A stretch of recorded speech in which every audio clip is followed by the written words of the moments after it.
एक साथ राष्ट्र की शुरू करेंगे। शुरू कर।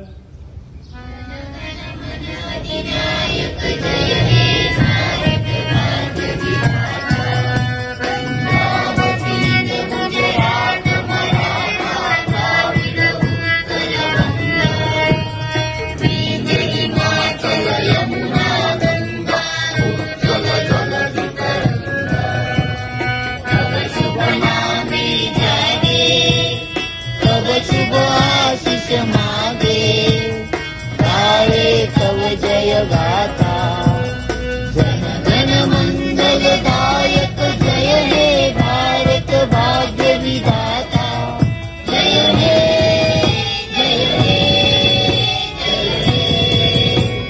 जय जय जय जय जय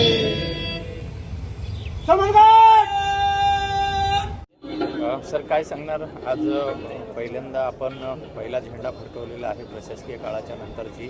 काय भावना आहेत आपल्या? काय शहरवासियांना आपलं आव्हान आहे? बघा, शहरवासियांना आम्ही सांगतो की 6 वर्ष प्रशासकीय राजवट होती आणि आज 6 महिने आम्ही हातात कारभार घेतलेला आहे.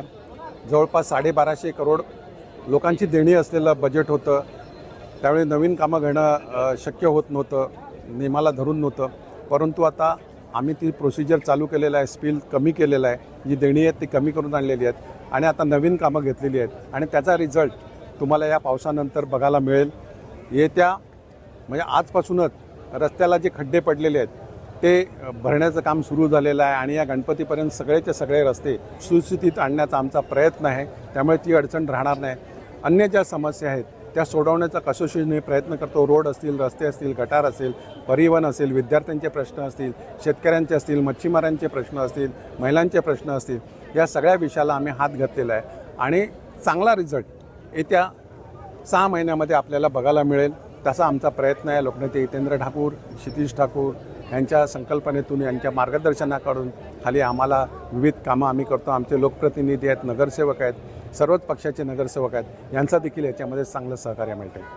आज 15 ऑगस्टच्या निमित्तानं नेमका असा कुठला असा ठोस निर्णय आहे की जे जनतेसाठी महत्त्वाचा आहे? बघा, आज जनतेसाठी म्हणजे मी तुम्हाला सांगितलेलं त्याप्रमाणे काय पाण्याच्या योजना आहेत, सिवरेजच्या योजना आहेत, एकाकी जीवन जगणाऱ्या महिलांच्या टॅक्सबाबतचा प्रश्न आहे, विद्यार्थ्यांचं समस्या आणि त्यांच्यासाठी अभ्यासिका करणे वगैरे, या महत्त्वाच्या आरोग्याविषयीच्या समस्या आहेत, त्याला आम्ही सोडवणूक करण्याचा कसोशीने प्रयत्न करत आहोत. एक मिनिट.